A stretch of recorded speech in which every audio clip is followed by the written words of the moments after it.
My name is Kelsey. I'm one of the piano teachers here at Vincent Music, and I'm here to do a bit of a tutorial on how to approach a new piece.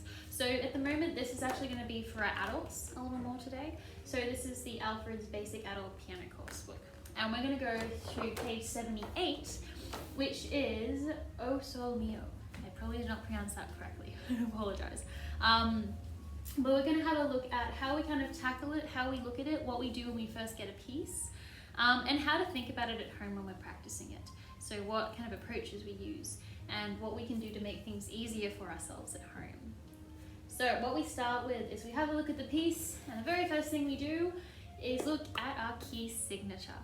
So over here I can see that there's a B flat on our key signature here, which tells me that it's actually going to be an F major to begin with anyway, okay? Then we can see our time signature, which is in 4/4 time here.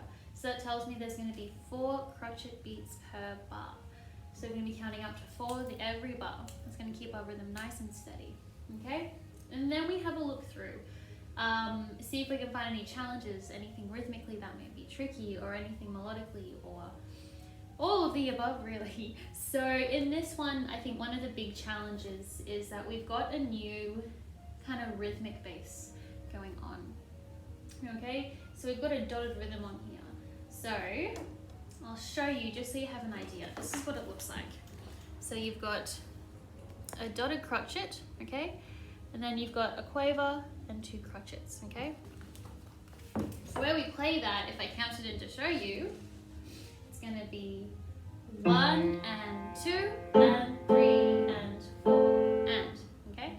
So that can be really tricky to put together hands together, okay? So we really want to focus on that as like a big priority, I think, within this piece. So I think it'd be a lot of hand separate work to go through there.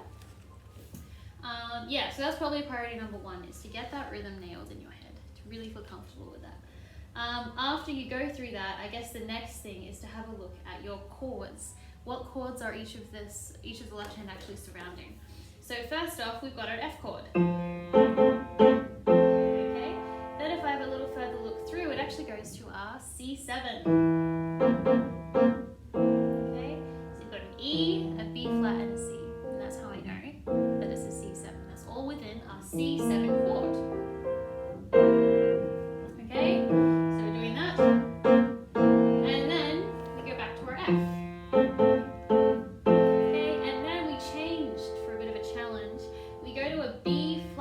Minor. Okay, so it's an F, a B flat, and a D flat. We go through that, back to our F. Then we go to our C7 again.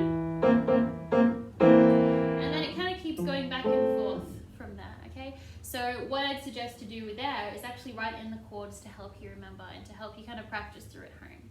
So yeah, as I mentioned, it's a lot of hand separate work to begin with, getting the idea of the chords, the rhythm, yeah, anything else that you kind of jumps out at you as something that's going to be tricky that you should focus on first, get it out of the way, you know.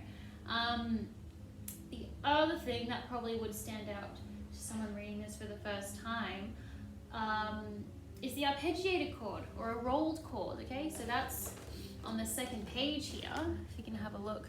You've got that little squiggle there, okay? So that's telling you to arpeggiate the chord. And all that means is to play one note after the other. So instead of chunking it, as it would sound like this, you'd actually be playing it one note at a time. So it would be, okay, that's all it is. Okay. Now don't feel like you have to play it really quickly first off, because it can be a bit odd to do that, because you're usually kind of used to making sure everything's together at the same time when you're starting off. So just playing it slowly to begin with is a really good idea. And eventually you'll get that kind of speed as you practice it and go on through. Alright, cool. Anything else to look at? Probably any signs after that. So are there any repeats going on in the piece? I can see here there's quite a few repeats happening. So we've got a repeat on 1, 2, 3, the third system of that second page there. You've got a little repeat there. Okay, so have a look at where that is and then go all the way back to see where you need to repeat from. So in this case, then we need to go all the way back to the beginning. So keeping that in mind. After that, further signs like are fermatas, which are our pauses. So we hold the note for longer than its value. So you can see here, You've got the little dots with a line on them, and that's what those mean, to hold them a little bit longer for dramatic effect, pretty much. And then after that, you've got things like your dynamics. So looking at your louds and your softs. So in this case, there's a lot of loud in this piece, a lot of forte is what we call it, okay? We've got some diminuendos, some crescendos. Yeah, that's the main thing, I think. And then we've got some pedaling as well that we work through eventually. So there's like a little checklist of things that we go through when we're looking through a piece. So number 1, your key signature and your time signature. Number 2, probably writing through your chords, any tricky rhythms that you're seeing, and maybe circling them and prioritizing them is a thing to practice at home. Okay. And when you're practicing those at home, make sure to really break it down into bits that are manageable, okay? So it might be worth trying that section hand separately first, doing it really slowly, okay? Writing in the counting can always help. I do that with a lot of my students. That can just help to really visually see where things come together in a piece or in this particular bar, especially when it's as tricky in terms of rhythm as this is. Yeah, and then look for any accidentals that you might see as well. From there, you look at your other details and your signs once you feel comfortable playing through the piece. So looking at your repeats, looking at your dynamics and any changes in tempo that they're asking for.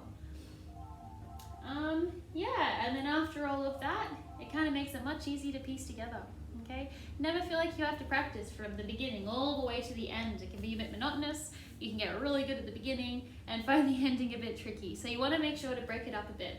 A, for interest, and B, to make sure that the piece is getting an even amount of attention everywhere. Yeah, that's kind of it for me today. I hope that kind of helps you think about your learning new pieces a little bit more differently. I'd love to go in depth with it maybe a little bit more next time. Yeah, I hope that helps.